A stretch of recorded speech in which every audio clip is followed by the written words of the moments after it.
ഈശോയ്ക്കും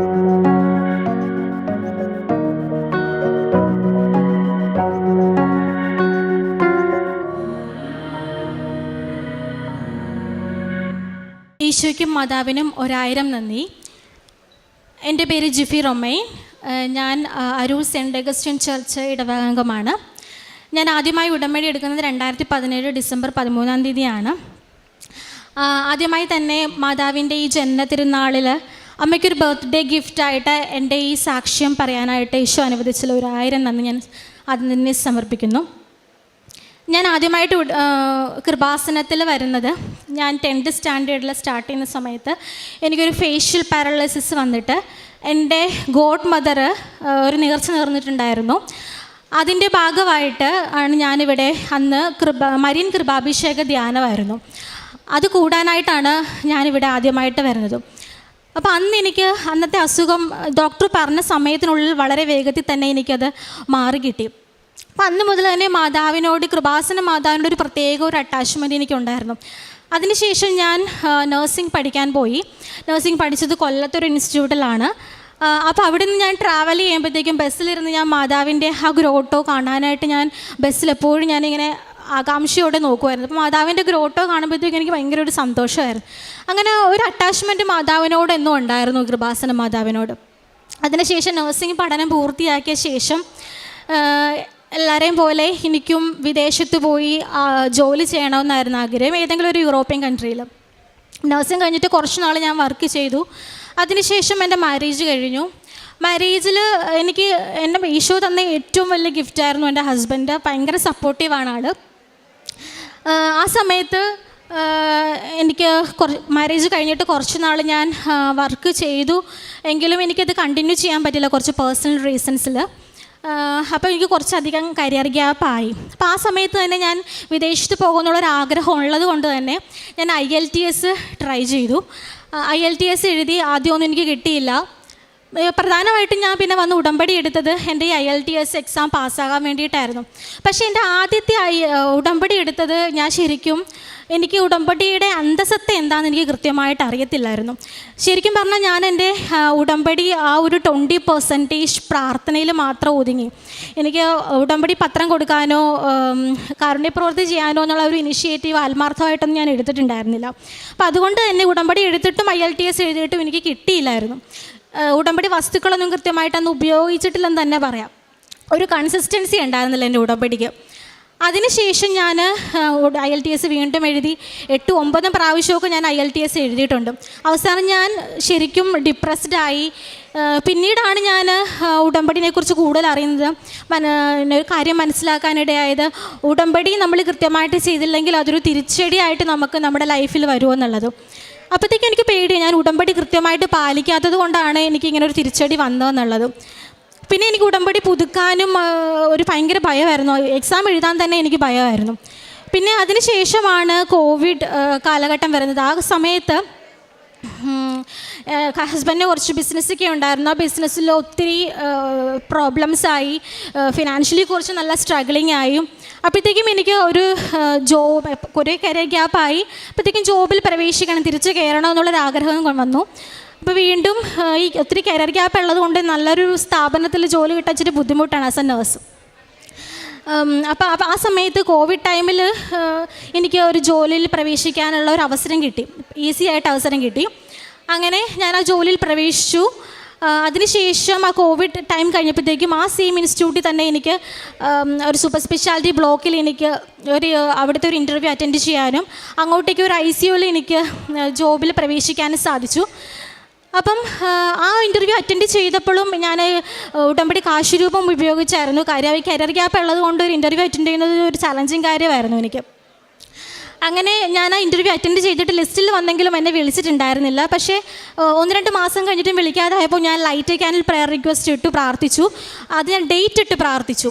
അപ്പം എന്നെ അത്ഭുതപ്പെടുത്താനായിട്ട് മാതാവ് ആ പർട്ടിക്കുലർ ഡേറ്റിൽ തന്നെ മാതാവ് എനിക്ക് ജോയിനിങ് കോൾ വന്ന് ജോയിൻ ചെയ്യണമെന്ന് പറഞ്ഞിട്ട് ഹോസ്പിറ്റലിൽ നിന്ന് കോൾ വന്ന്. അപ്പോഴത്തേക്കും എനിക്ക് ശരിക്കും വിശ്വാസമായി കൃപാസന മാതാവ് സമയത്തിൻ്റെ മാതാവാണെന്ന് എനിക്കന്ന് മനസ്സിലായി. എനിക്കന്ന് ഭയങ്കര വിശ്വാസമായി. അങ്ങനെ ജോലിയിൽ പ്രവേശിച്ചു കഴിഞ്ഞപ്പോഴാണ് എനിക്ക് OET ഒന്ന് ട്രൈ ചെയ്യണമെന്ന് ഞാൻ ആഗ്രഹിക്കുന്നത്. അങ്ങനെ OET ട്രൈ ചെയ്യാനായിട്ട് OET എഴുതാൻ വേണം. എനിക്ക് ഈശോയും ഇല്ലാണ്ട് എനിക്ക് എക്സാം പാസ്സാവാനും മീൻസ് എക്സാം എഴുതാനും എനിക്ക് ഭയങ്കര ഭയമായിരുന്നു. പക്ഷേ എനിക്ക് IELTS സമയത്ത് ഉടമ്പടി എടുത്തപ്പോൾ ഉഴപ്പി കിട്ടിയ ആ ഒരു അനുഭവം എനിക്ക് ഉടമ്പടി ഇനി പുതുക്കിയിട്ടുണ്ടെങ്കിൽ ഇനി വീണ്ടും തിരിച്ചടി ആവുമോ, എനിക്ക് ഭയങ്കര ഭയമായിരുന്നു. അത് ഉടമ്പടി എടുക്കാൻ എനിക്ക് ഭയങ്കര ഭയമായിരുന്നു. അപ്പം ആദ്യത്തെ OET എക്സാം എഴുതി ആ സമയത്ത് ഞാൻ ഉടമ്പടി പുതുക്കിയില്ല. പക്ഷേ ഉടമ്പടി എടുത്തതുപോലെ ഞാൻ ഉടമ്പടിയുടെ നിബന്ധനകൾ പാലിക്കാനായിട്ട് ഞാൻ ശ്രമിച്ചു. കാരുണ്യ പ്രവർത്തനങ്ങൾ ചെയ്യാനും ബൈബിൾ റീഡ് ചെയ്യാനും പത്രം കൊടുക്കാനൊക്കെ ഞാൻ ആത്മാർത്ഥമായിട്ട് ശ്രമിച്ചു. പക്ഷേ ഞാൻ ആദ്യത്തെ ഉടമ്പടി എഴുതി ഫെയിലറായി. എനിക്ക് വിചാരിച്ച സ്കോർ കിട്ടിയില്ല. ഞാൻ IELTS എഴുതിക്കൊണ്ടിരുന്നപ്പോൾ ഉള്ള സെയിം ട്രെൻഡ് തന്നെ. അതായത് ചിലപ്പോൾ 3 വിഷയങ്ങൾക്ക് നല്ല സ്കോർ ഉണ്ടാകും, ഏതെങ്കിലും ഒരെണ്ണത്തിന് C അല്ലെങ്കിൽ 6 സ്കോറായി പോകും. എന്നുവെച്ചാൽ നമുക്ക് ഒരു ക്ലബ്ബ് ചെയ്യാനുള്ള ഒരു ഓപ്ഷൻ അവിടെ ഉണ്ടാവത്തില്ല. ആ സ്കോർ കൊണ്ട് ഒരു പ്രയോജനം ഇല്ലാത്തൊരവസ്ഥയായി പോകും. അപ്പോൾ അങ്ങനെ ഞാൻ ഈശോയോട് ഞാൻ ഓൾറെഡി പറഞ്ഞിട്ടുണ്ടായിരുന്നു, IELTS പോലെ 8-9 പ്രാവശ്യമൊന്നും ഞാൻ OET എഴുതത്തില്ല. കാര്യം ഞാൻ OET എഴുതണമെന്നുണ്ടെങ്കിൽ തന്നെ IELTSൻ്റെ ഇരട്ടി എമൗണ്ട് മുടക്കിയാലേ നമുക്ക് OET എഴുതാൻ പറ്റത്തുള്ളൂ. അപ്പോൾ ഞാൻ ഈശോയോട് പറഞ്ഞു, ഈശോ ഞാനിനി ഒരേ ഒരു തവണ മാത്രമേ ഞാൻ OET എഴുതത്തുള്ളൂ, ഇനി അധികം മുടക്കാൻ എനിക്ക് വയ്യ. കാരണം ഞാൻ ഒത്തിരി ഇൻസ്റ്റിറ്റ്യൂട്ടിൽ പഠിച്ചു, പൈസ ഒത്തിരി മുടക്കി, എനിക്കിനി ഒരു OET കൂടി ഞാൻ എഴുതത്തുള്ളൂ എന്ന് ഞാൻ ഈശോയോട് പറഞ്ഞു. അപ്പോൾ ഞാൻ ദൃഢമായിട്ടൊരു നിശ്ചയം എടുത്തു, ഞാൻ ഉടമ്പടി പുതുക്കും. ഉടമ്പടി പുതുക്കുന്നത് വെറുതെ അല്ല, ഞാൻ എല്ലാ നിയമങ്ങളും കൃത്യമായിട്ട് തന്നെ പാലിക്കുമെന്ന് ഞാൻ പറഞ്ഞു. അങ്ങനെ ഞാൻ സെക്കൻഡ് OET എക്സാമിന് വേണ്ടി പ്രിപ്പയർ ചെയ്യുന്ന സമയത്ത് തന്നെ ഞാൻ എൻ്റെ ഉടമ്പടി പുതുക്കി കഴിഞ്ഞിട്ട് ഞാൻ പ്രിപ്പറേഷൻ്റെ സമയത്ത് തന്നെ ഞാൻ എന്നെ തന്നെ ഇവാലുവേറ്റ് ചെയ്തു. പെട്ടെന്ന് എൻ്റെ മനസ്സിൽ നമ്മൾ പുതുക്കുമ്പോൾ യൂസ് ചെയ്യുന്ന ഒരു ക്ലാപ്പ് അസസ്മെൻറ്റ് ഫോം ഉണ്ടല്ലോ, അതിൻ്റെ മനസ്സിലോട്ട് വന്നു. അപ്പോൾ അതായത് എന്നെ തന്നെ ഒരു ഡെയിലി ഞാൻ അസസ് ചെയ്യാനായിട്ട് തീരുമാനിച്ചു. ഞാൻ തന്നെ പ്രിപ്പയർ ഒരു ഡെയിലി അസസ്മെൻറ്റ് ഫോം ഞാൻ പ്രിപ്പയർ ചെയ്തു. ഞാൻ എല്ലാ ദിവസവും കിടക്കുന്നതിന് മുമ്പായിട്ട് ഉടമ്പടി നിബന്ധനകൾ അടങ്ങിയ ഒരു ഡെയിലി അസസ്മെൻറ്റ് ഫോം എൻ്റെ കയ്യിലുണ്ടായിരുന്നു. അതിന് ഇന്ന കാര്യങ്ങൾ ബൈബിൾ റീഡ് ചെയ്തോ എല്ലാ നിബന്ധനകളും ഞാൻ ടിക്കിടും. എന്തെങ്കിലും പോരായ്മ ഉണ്ടെങ്കിൽ അടുത്ത ദിവസം അത് നികത്താനായിട്ട് ഞാൻ ശ്രമിച്ചിരുന്നു. അപ്പം അങ്ങനെ ഞാൻ ആ ഉടമ്പടി ട്രാക്കിലായെന്ന് വേണമെങ്കിൽ ഞാൻ പറയാം. അതിനുശേഷം ഞാൻ ഡേറ്റ് എടുത്ത് കഴിഞ്ഞിട്ട് ഞാൻ ഇൻസ്റ്റിറ്റ്യൂട്ടിലൊന്നും പിന്നെ പോയി പഠിച്ചില്ല. ഞാൻ സ്വന്തമായിട്ട് തന്നെ പ്രിപ്പയർ ചെയ്തു. ഞാനപ്പം എക്സാമിന് 1 വീക്ക് മുമ്പേ എനിക്കൊരു 1 വീക്ക് കോച്ചിങ് മതി ഈശോയെ, എനിക്കൊരു റിവിഷൻ പോലെ മതി എന്ന് പറഞ്ഞു. അപ്പം ഞാൻ ഓൾറെഡി ഫസ്റ്റ് ടൈം ഞാൻ OET പഠിച്ചപ്പം നല്ലൊരു ഇൻസ്റ്റിറ്റ്യൂട്ടിലായിരുന്നു പോയി പഠിച്ചത്. അപ്പോൾ പിന്നീട് എനിക്ക് ഒത്തിരി പൈസ മുടക്കാൻ വയ്യാത്തതുകൊണ്ട് ഒരു 1 വീക്ക് കോച്ചിങ്ങിന് വേണ്ടിയിട്ട് ഞാനൊരു ഇൻസ്റ്റിറ്റ്യൂട്ട് അന്വേഷിച്ചു. ഞാൻ വേറെ എങ്ങും അന്വേഷിച്ചില്ല, ഞാൻ ബൈബിൾ അങ്ങ് തുറന്നു, ഈശോ എനിക്കൊരു ഇൻസ്റ്റിറ്റ്യൂട്ട് കാണിച്ചു തരണമെന്ന് പറഞ്ഞു. ഞാൻ ആ ബൈബിൾ തുറന്നപ്പോഴത്തേക്ക് എനിക്കൊരു നെയിം കിട്ടി. ആ നെയിമിൽ വെച്ചിട്ടുള്ള ഒരു ഇൻസ്റ്റിറ്റ്യൂട്ട് ഞാൻ നെറ്റിൽ സെർച്ച് ചെയ്തപ്പോൾ കണ്ടു. ഞാൻ വേറെ ഒന്നും നോക്കിയില്ല, ഈശോ കാണിച്ചു തന്നതല്ലേ. ആ ഇൻസ്റ്റിറ്റ്യൂട്ടിൽ ഞാൻ വിളിച്ച് ചോദിച്ചപ്പോഴത്തേക്കും എനിക്ക് കൺവീനിയൻ്റ് ആയിട്ടുള്ള വളരെ അഫോർഡബിൾ ആയിട്ടുള്ള റേറ്റിൽ 1 വീക്ക് കോച്ചിങ് എനിക്ക് തരാമെന്ന് പ്രോമിസ് ചെയ്തു. ഞാനങ്ങനെ ജോയിൻ ചെയ്തു. കുറച്ച് നാൾ കഴിഞ്ഞപ്പോഴത്തേക്കും 2-3 ദിവസം കഴിഞ്ഞപ്പോഴത്തേക്കും എനിക്ക് ഫീൽ ചെയ്തു ഇവിടുത്തെ കോച്ചിങ്ങൊന്നും എനിക്ക് അത്ര നന്നായിട്ട് തോന്നിയില്ല. ചില മൊഡ്യൂൾസൊക്കെ നന്നായിട്ട് എടുക്കുന്നുണ്ട്, ചിലതൊന്നും അത്ര നന്നായിട്ട് പോരാ. അപ്പോൾ ഞാൻ വിചാരിച്ചു, നമ്മെ ഈശോ കാണിച്ചു തന്ന ഇത്രയും മോശം ഒരു ഇൻസ്റ്റിറ്റ്യൂട്ടാണോ എന്ന് അന്ന് ഞാൻ വിചാരിച്ചായിരുന്നു. അതിനുശേഷം ആ ഒരു 1 വീക്ക് ടൈമിൽ ഒരു 4 to 5 days ബിഫോറാണ് ഒരു ഇൻസിഡൻറ്റ് ഉണ്ടാകുന്നത്. എൻ്റെ ഫാദർ-ഇൻ-ലോ ഫസ്റ്റ് ഫ്ലോറിൽ നിന്ന് സ്റ്റെയർ കേസിലോട്ട് വീഴുവാണ്.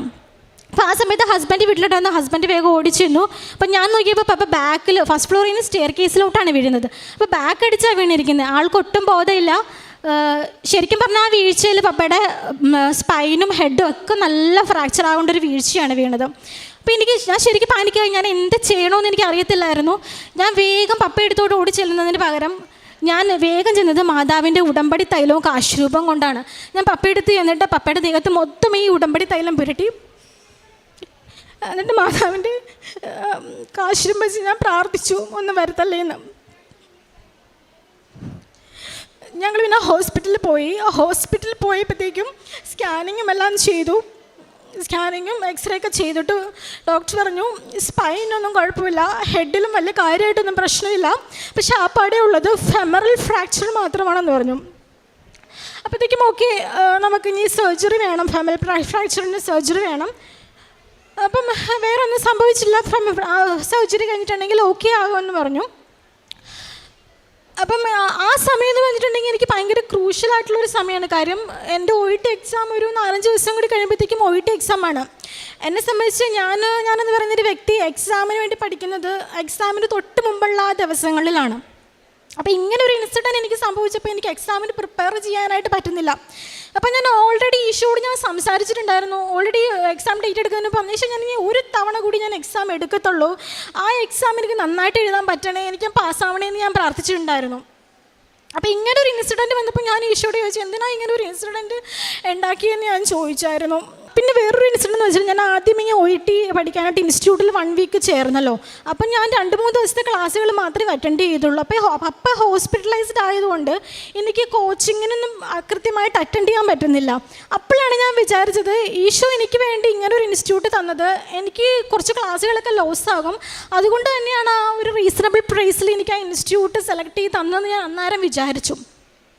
പിന്നെ ഞാനിങ്ങനെ സങ്കടപ്പെട്ട് ഞാൻ എല്ലാ ദിവസവും എല്ലാ ചൊവ്വാഴ്ചകളിലും അച്ഛൻ്റെ ധ്യാനങ്ങൾ കൂടുമായിരുന്നു, മുടക്കാതെ തന്നെ കൂടാൻ ശ്രമിച്ചിട്ടുണ്ട്.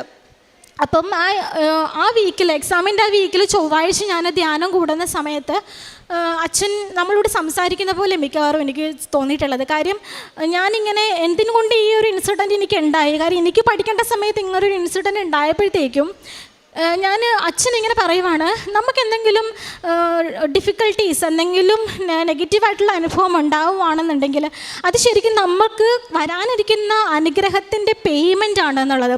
അത് ശരിക്കും എൻ്റെ മനസ്സിലത് സ്ട്രൈക്ക് ചെയ്തു.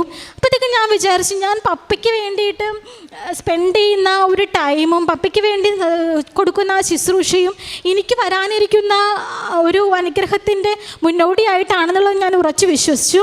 ഞാൻ ഭയങ്കര പ്രയർഫുള്ളായിട്ട് തന്നെയാണ് എക്സാമിന് മുമ്പ് ഞാൻ ഹോസ്പിറ്റലിലാണ്, ഞാൻ കോയമ്പത്തൂരാണ് എക്സാം എടുത്തത്. അപ്പോൾ ഞാൻ ഹസ്ബൻഡും കൂടി എക്സാം എഴുതാനായിട്ട് കോയമ്പത്തൂർ പോയി. അപ്പോൾ പോകുന്നതിന് മുമ്പിട്ട് അച്ഛനെ വന്നു കണ്ട് പ്രാർത്ഥിക്കുകയും അച്ഛൻ്റെ സൈത്ത് പൂശി ഉടമ്പടി കാശ് രൂപയൊക്കെ കൊണ്ടാണ് പോയത്. അപ്പോൾ ഇവിടുന്ന് തമിഴ് പത്രം വാങ്ങിച്ചിട്ട് അവിടെ എല്ലാ തമിഴ് കുട്ടികൾക്കും കൊടുക്കാനുള്ള രീതിയിൽ തമിഴ് പത്രം വാങ്ങിച്ച് അവിടെ ചെന്നു. അവിടെ ചെന്ന് കഴിഞ്ഞപ്പോഴത്തേക്കും എൻ്റെ കേസിൽ ആ എക്സാം സെൻറ്റർ എനിക്ക് ഭയങ്കര ഫേവറബിളായിട്ടായിരുന്നു എല്ലാ മൊഡ്യൂൾസും. എനിക്കത് കമ്പാരിസൺ ചെയ്യാൻ പറ്റുന്ന കാര്യം എൻ്റെ ഫസ്റ്റ് എക്സാമിന് എനിക്ക് ഒട്ടും ഫേവറബിൾ അല്ലായിരുന്നു എൻ്റെ അറ്റ്മോസ്ഫിയർ സിറ്റുവേഷൻസും എല്ലാം. അപ്പോൾ എനിക്ക് സെക്കൻഡ് എക്സാമിന് എനിക്ക് ശരിക്കും ഫേവറബിളായിട്ടുള്ള സിറ്റുവേഷൻ ആയിരുന്നു എല്ലാം. അപ്പോൾ ഞാൻ ഈശോയോട് ഞാൻ പറഞ്ഞിട്ടുണ്ടായിരുന്നു, എനിക്ക് എക്സാം എഴുതി കഴിഞ്ഞിട്ട് ഞാൻ ഭയങ്കര കോൺഫിഡൻ്റ് ആയിരിക്കണം, ഞാൻ പാസ്സാകും എന്നുള്ള ഒരു ഉറപ്പ് എനിക്ക് തരണേന്ന് ഞാൻ പറഞ്ഞിട്ടുണ്ടായിരുന്നു. ഞാൻ എക്സാം ഇരിക്കുന്ന സമയത്ത് ഞാൻ ഏറ്റവും ബാക്കിലായിരുന്നു എനിക്കൊരു സീറ്റ് കിട്ടിയത്.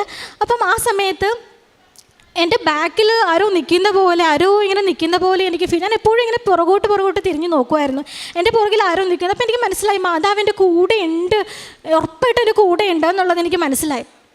ഞാൻ ഓരോ മൊഡ്യൂൾസ് കഴിയുമ്പോഴും ഉടമ്പടി ഉപ്പൻ്റെ ഈ ഡ്രസ്സായിരുന്നു ഞാൻ ഇട്ടിരുന്നത്. അന്ന് ഞാൻ വിചാരിച്ചതാണോ എക്സാം പാസ്സാവുകയാണെന്നുണ്ടെങ്കിൽ ഞാൻ ഈ ഡ്രസ്സ് ഇട്ട് തന്നെ ഞാൻ വന്ന് മാതാവിനോട് ഇത് സാക്ഷ്യം പറയൂ എന്നുള്ളത്. അപ്പം ഞാൻ എൻ്റെ പോക്കറ്റിൽ കുറച്ച് ഉപ്പുണ്ടായിരുന്നു. ആ ഉപ്പ് എല്ലാ മൊഡ്യൂൾസിൻ്റെ പേപ്പറിൻ്റെ ഉള്ളിൽ ഞാൻ പ്രാർത്ഥിച്ച് വിശ്വാസ പ്രമാണം ചൊല്ലിയാണ് ഞാൻ എക്സാം പേപ്പർ ഞാൻ കൊടുത്തത്. അതിനുശേഷം ഞാൻ ഭയങ്കര ഒരു പ്രത്യേക ഒരു എനർജി ആയിരുന്നു എക്സാം കഴിഞ്ഞപ്പോഴത്തേക്കും.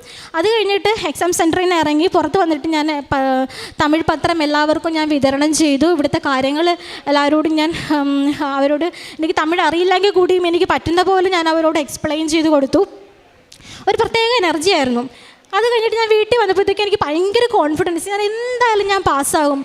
അതുപോലെ തന്നെ എക്സാം റിസൾട്ട് വന്നപ്പോഴത്തേക്കും ഞാൻ പാസ്സായി. എനിക്ക് അയർലൻഡ് സ്കോർ കിട്ടി. അപ്പോൾ ഓക്കെ, എനിക്ക് ഇന്ന സ്ഥലത്ത് പോകണം, UK പോകണം, അങ്ങനെയൊന്നും ഭയങ്കര നിർബന്ധമൊന്നുമില്ലായിരുന്നു.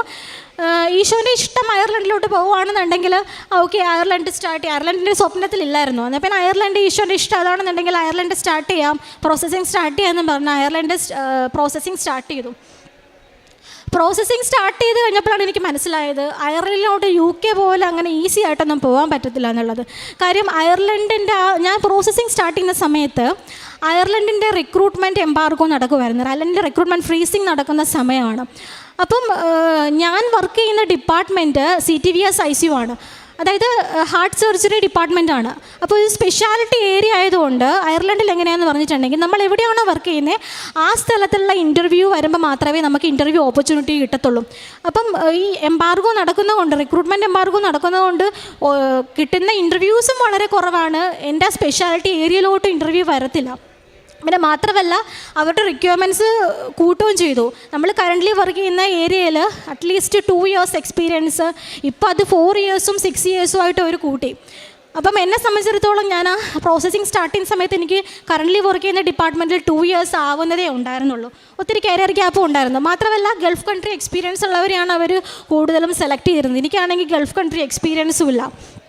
അപ്പം ഞാൻ ഒത്തിരി കഷ്ടപ്പെട്ടു, കുറേ ഏജൻസീനെ വിളിച്ചു, അവരെല്ലാവരുടെ സൈഡിൽ നിന്ന് റിജക്ഷൻസാണ് എനിക്ക് വന്നത്. അവസാനം ഒരു ഏജൻസി എനിക്ക് വാക്ക് വന്നു, 1-2 മാസം കഴിയുമ്പോഴത്തേക്കും എനിക്കൊരു 2 years കറണ്ട് വർക്കിംഗ് എക്സ്പീരിയൻസ് ആവും, അന്നേരം ഇൻ്റർവ്യൂ തരാം, ഒരു ഇൻ്റർവ്യൂ വരുന്നുണ്ടെന്ന് പറഞ്ഞ് പ്രോമിസ് ചെയ്തു. അപ്പോൾ ഞാൻ ഹോപ്പ്ഫുള്ളി അത് വെയിറ്റ് ചെയ്തു. അവസാനം ഫെബ്രുവരിയിൽ എനിക്കൊരു ഇൻ്റർവ്യൂ കിട്ടി. ആ ഇൻ്റർവ്യൂ എനിക്ക് ഭയങ്കര പ്രഷ്യസ് ആയിരുന്നു. എല്ലാ ഇൻ്റർവ്യൂസും പ്രഷ്യസ് ആയിരുന്നു, കാര്യം എനിക്ക് ഇൻ്റർവ്യൂ അവസരങ്ങൾ കിട്ടുന്നത് വളരെ കുറവായിരുന്നു. അങ്ങനെ ഞാൻ ആ ഇൻ്റർവ്യൂ അറ്റൻഡ് ചെയ്തു. ഞാനിവിടെ എൻ്റെ പ്രധാനപ്പെട്ട കാര്യങ്ങൾ നടക്കണം അച്ഛൻ്റെ അടുത്ത് വന്നിട്ട് പ്രാർത്ഥിച്ച് സൈത്ത് പൂശി കുടമ്പടി കാശുരൂപ ഉപയോഗിച്ചിട്ടാണ് ഞാൻ കയറുന്നത്. അപ്പോൾ ആ ഇൻ്റർവ്യൂവിലും ഞാൻ കയറുന്നതിന് മുമ്പിട്ട് വൈഫൈ കണക്ഷൻസൊക്കെ കൃത്യമാണോ എന്ന് ശ്രദ്ധിച്ചിട്ടൊക്കെയാണ് കയറിയത്. ഇൻ്റർവ്യൂ സ്റ്റാർട്ട് ചെയ്ത് കുറച്ച് കഴിഞ്ഞപ്പോഴത്തേക്കും വൈഫൈ പ്രോബ്ലംസ് ഉണ്ടായി. അവർ പറയുന്നത് എനിക്ക് വ്യക്തമാകുന്നില്ല, ഞാൻ പറയുന്നത് അവർക്ക് മനസ്സിലാവുന്നുണ്ടോ എന്ന് എനിക്ക് അറിയത്തില്ല. ഞാനൊരു ക്വസ്റ്റ്യൻ തന്നെ ഒരു 4-5 പ്രാവശ്യമെങ്കിലും റിപ്പീറ്റ് ചെയ്ത് ചോദിച്ചിട്ടുണ്ട്. അപ്പോൾ എൻ്റെ കോൺഫിഡൻസ് മൊത്തം പോയി. ആറ്റുനോറ്റ് കിട്ടിയ ഒരു ഇൻ്റർവ്യൂ അവസാനം ഇങ്ങനെയായി. എനിക്കിനി കിട്ടത്തില്ലെന്ന് 100% ഉറപ്പായിരുന്നു. കാര്യം ഞാൻ ആൻസർ ചെയ്തു, എല്ലാത്തിനും ആൻസർ ചെയ്തു, പക്ഷേ ചോദിച്ച ക്വസ്റ്റ്യൻസ് ഞാൻ എടുക്കാനായിട്ട് 5 പ്രാവശ്യം ചോദിച്ച ചോദ്യമെങ്കിലും അവരോട് ചോദിക്കേണ്ടി വന്നിട്ടുണ്ട്. അങ്ങനെ അവസാനം ഞാൻ ഇൻ്റർവ്യൂ കഴിഞ്ഞ് ഇറങ്ങിയപ്പോഴത്തേക്കും ഞാൻ ഹസ്ബൻഡിനോട് പറഞ്ഞു, എനിക്കിത് കിട്ടത്തില്ല, എനിക്കിനി ഒരു ഇൻ്റർവ്യൂ കിട്ടാനും പോകുന്നില്ല എന്ന് പറഞ്ഞു. അടുത്ത ദിവസം ഏജൻസിയിൽ നിന്ന് എനിക്ക് കോൾ വന്നു, ഞാൻ ഇൻ്റർവ്യൂ സെലക്റ്റഡ് ആയി എന്നുള്ളത്. അപ്പോൾ എനിക്ക് ഭയങ്കര വണ്ടർ അടിച്ചിരിക്കുക. കാരണം ഞാൻ ഇത്രയും പ്രോബ്ലമാറ്റിക്കായിട്ട് ഇൻ്റർവ്യൂ അറ്റൻഡ് ചെയ്തിട്ട് എനിക്ക് ഈ ഇൻ്റർവ്യൂ കിട്ടിയപ്പോഴത്തേക്കും ശരിക്കും എനിക്ക് എൻ്റെ ഗ്രേസ് അല്ല, എൻ്റെ ഒരു മെറിറ്റ് അല്ല, മാതാവിൻ്റെ ഒരു ഗ്രേസ് കൊണ്ട് എനിക്ക് കിട്ടിയതാണെന്ന് എനിക്ക് ഇൻ്റർവ്യൂ എന്നെ അറിയാവുന്ന എല്ലാവരോടും ഞാൻ പറയുമായിരുന്നു, എനിക്ക് ഇൻ്റർവ്യൂ കിട്ടി എൻ്റെ ഒരു കഴിവ് കൊണ്ടല്ല, എൻ്റെ ഫ്രണ്ട്സിനോടൊക്കെ ഞാൻ പറയുമായിരുന്നു. അങ്ങനെ പ്രോസസ്സിങ് സ്റ്റാർട്ട് ചെയ്തു. അയർലൻഡിൻ്റെ പ്രോസസ്സിങ് വെച്ച് കുറച്ച് ലോങ് പ്രോസസ്സാണ്. പ്രോസസ്സിങ് സ്റ്റാർട്ട് ചെയ്തു. ഓൾമോസ്റ്റ് ഒരു വിസ പ്രോസസ്സിങ്ങൊക്കെ അടുക്കാറായപ്പോഴത്തേക്കും എനിക്ക് ഏജൻസിയിൽ നിന്നൊരു മെസ്സേജ് വരുവാണ്, ഈ റിക്രൂട്ട്മെൻറ്റ് എംബാർഗോ നടക്കുന്നത് കൊണ്ട് എൻ്റെ പ്രോസസ്സിങ് ഹോൾഡ് ചെയ്ത് വെച്ചിരിക്കുവാണ്. അപ്പോഴത്തേക്കും ഞാൻ ശരിക്കും 0 ആയിപ്പോയൊരവസ്ഥയായിരുന്നു. കാര്യം എനിക്കിനി വേറെ ഇൻ്റർവ്യൂ കിട്ടത്തില്ല, എൻ്റെ പ്രോസസ്സിങ്ങും പകുതി വഴിക്ക് വെച്ച് സ്റ്റോപ്പായിപ്പോയി. ഇനി അത് മുന്നോട്ട് പോകാൻ ഒരു സാധ്യതയില്ല എന്ന് വേണമെങ്കിൽ പറയാം. എനിക്കെടുത്ത് ഞാൻ ഡിസിഷൻ ലെറ്ററും എക്സ്പയർ ആകും ഉടനെ തന്നെ. അപ്പോൾ അതുകൊണ്ട് എനിക്ക് ഒരു ചാൻസും ഇല്ല ഇൻ്റർവ്യൂ കിട്ടാൻ വേണ്ടിയിട്ട്. അപ്പം ഞാൻ ശരിക്കും ഡിപ്രഷനായി പോയി. എന്താ പറയേണ്ടത് നിർത്തില്ല. ഞാൻ ആരോടും മിണ്ടാതെ എൻ്റെ ഈ കാര്യം ആരോടും ഞാൻ പറഞ്ഞില്ല. പുറത്ത് ഞാൻ ആരോടും ചിരിച്ച് കളിച്ച് നിൽക്കുമെങ്കിലും എൻ്റെ മനസ്സിൽ എൻ്റെ പാരൻസിനോട് പറയാൻ പോലും ഭയങ്കര ഒരു വിഷമമായിരുന്നു. കാര്യം എനിക്ക് ഇൻ്റർവ്യൂ കിട്ടിയപ്പോഴത്തേക്കും OET കിട്ടിയപ്പോഴത്തേക്കും അവർക്കും ഒരു വിശ്വാസം നന്നായിട്ട് വർദ്ധിച്ചിരുന്നു. അപ്പോൾ എനിക്ക് ഈ ഓപ്പർച്യൂണിറ്റി നഷ്ടപ്പെട്ടതിലല്ലായിരുന്നു എൻ്റെ വിഷമം. ഞാൻ ഈശോ തന്ന കൃപാസന മാതാവ് തന്നതാണ്. ഞാൻ എൻ്റെ വാട്സപ്പ് സ്റ്റാറ്റസും എപ്പോഴും ഞാൻ കൃപാസന മാതാവിൻ്റെ ഇടത്തുള്ളൂ. അപ്പം സാക്ഷ്യങ്ങളെല്ലാം ഞാൻ ഷെയർ ചെയ്യുമായിരുന്നു. അപ്പം ഞാൻ ഓർക്കുമായിരുന്നു, കൃപാസന മാതാവിന് ഞാൻ എപ്പോഴും എൻ്റെ മെറിറ്റ് കൊണ്ടല്ല, മാതാവിൻ്റെ ഗ്രേസ് കൊണ്ടാണ് കിട്ടിയെന്ന് എല്ലാവരോടും ഞാൻ പറയുമ്പോഴത്തേക്കും ഇങ്ങനൊരു സിറ്റുവേഷനിൽ എൻ്റെ മാതാവും ഈശോയും അവിടെ ചെറുതായി പോകുമല്ലോ എന്നുള്ളൊരു വിഷമമായിരുന്നു എനിക്കെപ്പോഴും. അവസാനം എൻ്റെ ഹസ്ബൻഡ് തന്നെ എൻ്റെ വിഷമം കണ്ടിട്ട് പുള്ളി ഭയങ്കര സപ്പോർട്ടായിരുന്നു. ഞാൻ ശരിക്കും ഡിപ്രഷൻ അടിച്ചു പോയായിരുന്നു. അവരെ എൻ്റെ സ്കോർ കൊണ്ട് ഇനി വേറെങ്ങും പോകാൻ പറ്റത്തില്ലായിരുന്നു, UK ഒന്നും ട്രൈ ചെയ്യാൻ പറ്റത്തില്ലായിരുന്നു. അപ്പോൾ ഹസ്ബൻഡ് കുറേ വെബ്സൈറ്റിലൊക്കെ കയറി സ്വന്തമായിട്ട് പുള്ളിക്കാരൻ അപ്ലൈ ചെയ്തു. എനിക്കൊരു പ്രതീക്ഷയില്ലായിരുന്നു, കാര്യം അയർലൻഡിലോട്ടുള്ള ഇൻ്റർവ്യൂസ് എല്ലാം ഓൾറെഡി അവിടെ അയർലൻഡിൽ പിൻ നമ്പറുള്ള നഴ്സസിനോട് വേണ്ടിയിട്ടുള്ള ഇൻ്റർവ്യൂ ആയിരുന്നു. സാധനം എനിക്കൊരു ലിങ്ക് അയച്ചു തന്നു. ആ ലിങ്കിൽ കയറി ഞാൻ ചുമ്മാ അപ്ലൈ ചെയ്തു. പക്ഷേ അത് പിൻ നമ്പറിലുള്ള ഒരു നഴ്സസിൻ്റെ ഇൻ്റർവ്യൂ ആയിരുന്നു ചോദിച്ചത്. പിന്നെ അവസാനം ഒരു ദിവസം മാതാവ് ഞങ്ങളുടെ വീട്ടിൽ, കുടുംബ യൂണിറ്റിൻ്റെ മാതാവ് വീട്ടിൽ വന്നിട്ടുണ്ടായിരുന്നു. അപ്പോൾ അന്നേ ദിവസം ഞാൻ മാതാവിനോട് പ്രാർത്ഥിച്ചു, ചങ്ക് പൊട്ടി ഞാൻ പ്രാർത്ഥിച്ചു, മാതാവ് എനിക്കിനി വേറൊന്നും ചെയ്യാനില്ല, ഒരു മാർഗ്ഗം കാണിച്ചു തരണേ എന്നുള്ളത് ഞാൻ വന്ന് മാതാവിനോട് മുട്ടിപ്പായിട്ട് കരഞ്ഞു തന്നെ ഞാൻ പ്രാർത്ഥിച്ചു. എനിക്ക് സങ്കടം സഹിക്കുക വയ്യായിരുന്നു. ആ ദിവസം ഞാൻ പ്രാർത്ഥിച്ചു കഴിഞ്ഞിട്ട് മെയിൽ വന്ന് നോക്കിയപ്പോഴത്തേക്കും ഞാൻ പണ്ട് എപ്പോഴോ അപ്ലൈ ചെയ്ത ഹോസ്പിറ്റലിൽ നിന്ന് എനിക്കൊരു മെയിൽ വരുവാണ്, ഒരു പ്രീ സ്ക്രീനിങ് ഇൻ്റർവ്യൂ വേണ്ടിയിട്ട് എന്നെ അവർ ക്ഷണിച്ചിരിക്കുവാണ്. അപ്പോൾ എനിക്ക് ശരിക്കും എൻ്റെ വിളി മാതാവ് കേട്ടു എന്നുള്ളൊരു വിശ്വാസമായി. എന്നാലും റിയൽ ഇൻ്റർവ്യൂ ഷെഡ്യൂൾ ചെയ്തിട്ടില്ല. അപ്പോൾ എനിക്കൊരു ഹോപ്പായി, എനിക്ക് കിട്ടുമായിരിക്കും എന്നുള്ളതായി. അപ്പോൾ പ്രീ സ്ക്രീനിങ് ഇൻ്റർവ്യൂ കഴിഞ്ഞു. അപ്പോഴത്തേക്കും എൻ്റെ ഉടമ്പടി പുതുക്കാനുള്ള സമയമായി. ഉടമ്പടി പുതുക്കി. എൻ്റെ സങ്കടങ്ങളാണ് ഞാൻ ഉടമ്പടി നിയോഗത്തിൽ എഴുതി വെച്ചത്. നിയോഗങ്ങളായിട്ടല്ല, സങ്കടങ്ങളായിട്ടാണ് ഞാൻ എഴുതി വെച്ചത് ആ ഉടമ്പടിയിൽ. അതിനുശേഷം എനിക്ക് ഇൻ്റർവ്യൂ അത് ഒരു സാധാരണ കൂടുതലും പേരും ഏജൻസി ത്രൂ ആണ് നമുക്ക് ഹോസ്പിറ്റലിലോട്ടുള്ള ഇൻ്റർവ്യൂസ് കിട്ടുന്നത്, അയർലൻഡിലോട്ടായാലും UK പക്ഷേ എനിക്കിത് ഡയറക്റ്റ് ഹോസ്പിറ്റലിൽ നിന്നാണ് എനിക്ക് മെയിൽ വരുന്നത്. അപ്പോൾ ഞാൻ വിശ്വസിക്കുന്നത് അവിടെ ഇൻ്റർമീഡിയേഷനായിട്ട് നിന്നത് എൻ്റെ മാതാവ് തന്നെയാണ്. എൻ്റെ മാതാവ് ഡയറക്റ്റ് ഹോസ്പിറ്റലിൽ പോയിട്ട് എനിക്ക് വേണ്ടി ഒരു വേക്കൻസി ഉണ്ടാക്കിയെടുത്തതാണെന്നാണ് ഞാൻ വിശ്വസിക്കുന്നത്. അപ്പം ഞാൻ ആ ഇൻ്റർവ്യൂ ഷെഡ്യൂൾ ചെയ്തു. മീൻസ് അവരെനിക്കൊരു ഒരു ഇൻ്റർവ്യൂ തന്നു. ആ ഇൻ്റർവ്യൂ ഞാൻ അറ്റൻഡ് ചെയ്യുന്നതിന് മുമ്പിട്ടും ഞാൻ അച്ഛൻ്റെ അടുത്ത് വന്നിട്ട് പ്രാർത്ഥിച്ചു. അപ്പോൾ ഇൻ്റർവ്യൂ നമ്മുടെ പെന്തക്കോസ്ത് തിരുനാൾ കഴിഞ്ഞിട്ടായിരുന്നു. അപ്പം ഞാൻ ആ പെന്തക്കോസ്ത് തിരുനാളിന് വേണ്ടിയിട്ട് ഞാനൊരു പ്രത്യേകം ഒന്ന് പ്രിപ്പയർ ചെയ്യുമായിരുന്നു. കാര്യം എനിക്കറിയാം ഈശോ മാതാവിനും ശിഷ്യന്മാർക്കും പരിശുദ്ധാത്മാവിനെ അയച്ചു കൊടുത്ത ദിവസത്തിൻ്റെ തിരുനാളാണ്. അപ്പം പരിശുദ്ധാത്മാവിൻ്റെ വരദാനങ്ങളില്ലാണ്ട് എനിക്ക് ഒരിക്കലും ആ ഇൻ്റർവ്യൂ പാസ്സാകാൻ പറ്റത്തില്ല. കാര്യം ഞാൻ ഒത്തിരി ടോക്ക് ചെയ്യുന്ന ഒരാളല്ല. ഇൻ്റർവ്യൂ പാസ്സാകണമെന്നുണ്ടെങ്കിൽ നന്നായിട്ട് സംസാരിക്കണം, നന്നായിട്ട് അപ്പിയർ ചെയ്യണം.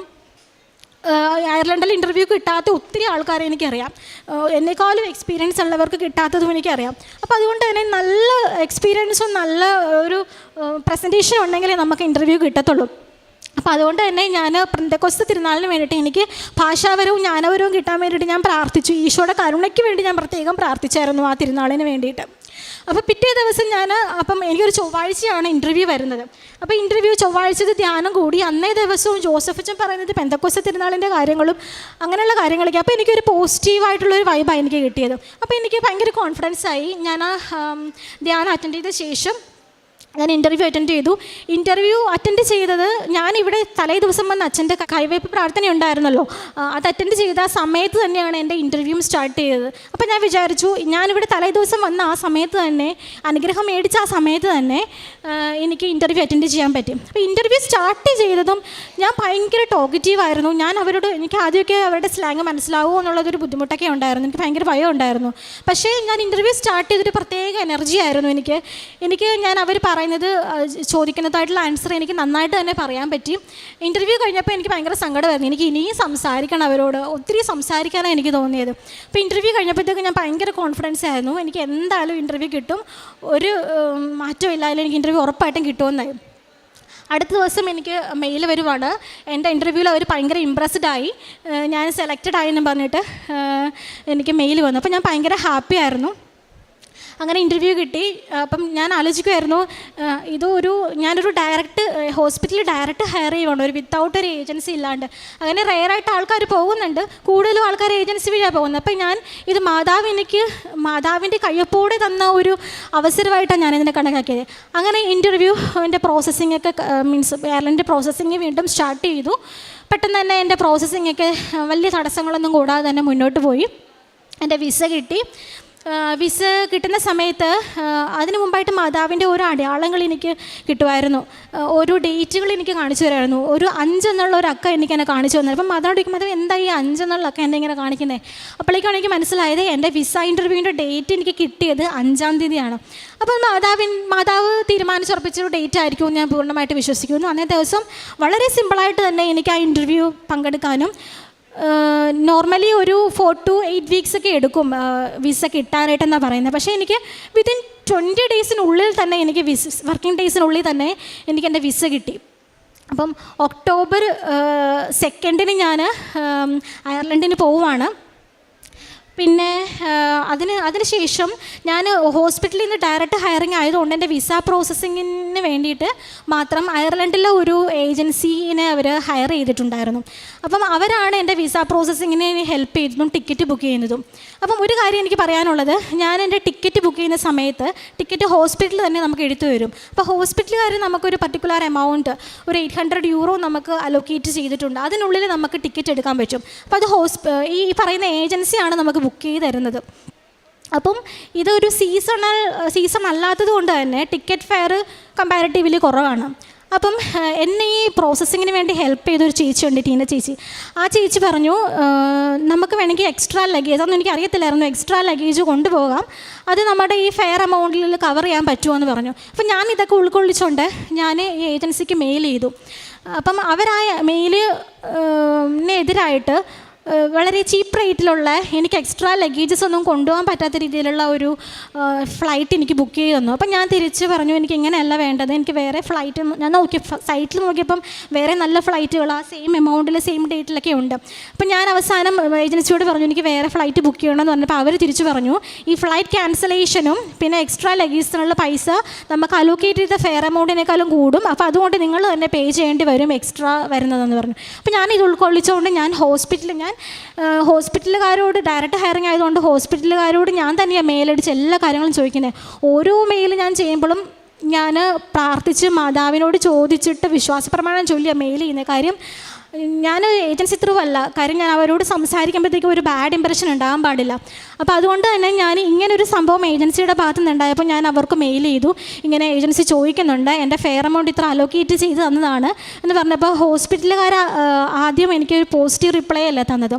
കാരണം ഞാനിത് പറയാൻ കാര്യം ഞാൻ ഈ സംഭവ വികാസങ്ങളൊക്കെ നടക്കുമ്പോഴത്തേക്കും ഞാൻ സങ്കീർത്തനങ്ങൾ 18-ാം അധ്യായം വായിച്ചാണ് ഞാൻ കൊടുത്തത്. അതിനകത്ത് പറയുന്നുണ്ട് അന്യജനത നമ്മളുടെ കീഴിൽ കൂപ്പുകുത്തും, നമുക്ക് വേണ്ടി അന്യജനത പ്രവർത്തിക്കുമെന്നുള്ള ഒരു രീതിയിലുള്ള ഒരു വചനം അതിനകത്തുണ്ട്. അപ്പോൾ അത് വായിക്കുന്നത് റിപ്പീറ്റ് ചെയ്ത് വായിച്ചുകൊണ്ടിരിക്കുമ്പോഴാണ് ഈ സംഭവ വികാസങ്ങൾ ഞാൻ മെയിൽ ചെയ്യുന്നത്.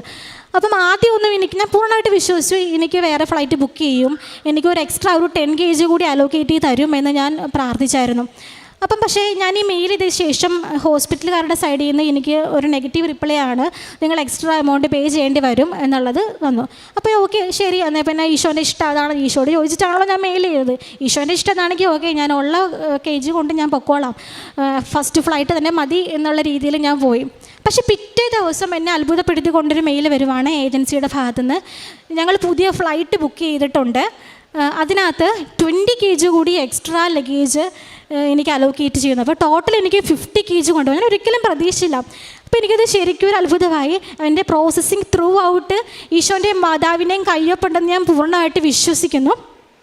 ഇതൊക്കെയാണ് എൻ്റെ കരിയറിൽ ഈശോയും മാതാവും കൂടി ചെയ്തു തന്ന എൻ്റെ സാക്ഷ്യം. പിന്നെ ഞാൻ ചെയ്ത കാര്യങ്ങളെന്ന് പറഞ്ഞിട്ടുണ്ടെങ്കിൽ ഞാൻ OET എക്സാമിൻ്റെ സമയത്ത് ഞാൻ പ്രിപ്പറേഷൻ ചെയ്യുന്ന സമയത്ത് മിക്കവാറും എല്ലാ ദിവസവും പ്രിപ്പറേഷൻ കഴിഞ്ഞിട്ട് അച്ഛൻ്റെ പഴയ ടോക്കുകളൊക്കെ കേൾക്കുമായിരുന്നു. ആരാധനയുടെ സമയത്ത് ഞാൻ പഠിച്ച കാര്യങ്ങൾ സമർപ്പിച്ച് പ്രാർത്ഥിക്കുമായിരുന്നു. പിന്നെ ഞാൻ പ്രേക്ഷിത പ്രവർത്തനം ചെയ്യുന്നത് കൂടുതലും ഞാൻ ഹോസ്പിറ്റലുകളിലാണ് പോകുന്നത്. ഹോസ്പിറ്റലുകളിൽ പോയിട്ട് രോഗികളെ സന്ദർശിക്കും, അവരോട് സംസാരിക്കും, കുറച്ച് നേരം അവരുടെ രോഗവിവരങ്ങളൊക്കെ അന്വേഷിക്കും, അവർക്ക് വേണ്ടി പ്രാർത്ഥിക്കും. നമ്മൾ ഇവിടുന്ന് വാങ്ങിച്ചിട്ട് ഉടമ്പടി കാശുരൂപം വാങ്ങിച്ചിട്ട് അവർക്ക് കൊടുക്കും. അങ്ങനെയൊക്കെയായിരുന്നു ചെയ്തുകൊണ്ടിരുന്നത്. പിന്നെ എന്നെക്കൊണ്ട് പറ്റുന്ന രീതിയിൽ ചെറിയതാണെങ്കിലും ഫിനാൻഷ്യലായിട്ടുള്ള ഹെൽപ്പുകളൊക്കെ എനിക്കറിയാവുന്നവർക്കൊക്കെ ഞാൻ ചെയ്തിട്ടുണ്ട്. പിന്നെ ബൈബിൾ റീഡിങ് ആദ്യമൊക്കെ എനിക്ക് കുറവായിരുന്നു. പക്ഷേ പണ്ടൊക്കെ ബൈബിൾ വായിക്കുമ്പോഴത്തേക്കും എനിക്ക് ശരിക്കും മടുപ്പായിരുന്നു. പക്ഷേ ഇപ്പം ഞാൻ ബൈബിൾ വായിക്കുന്നത് ഭയങ്കര ഇൻട്രസ്റ്റോടു കൂടിയാണ് വായിക്കുന്നത്. ഓരോ ഭാഗങ്ങൾ വായിക്കുമ്പോഴത്തേക്കും പണ്ടൊന്നും എനിക്ക് മനസ്സിലാവത്തില്ലായിരുന്നു ഈ ബൈബിളിൽ എന്നാ പറയണേ എന്നുള്ളത്. പക്ഷേ ഇപ്പം ഞാൻ ബൈബിൾ വായിക്കുമ്പോഴത്തേക്കും ഭയങ്കര ഒരു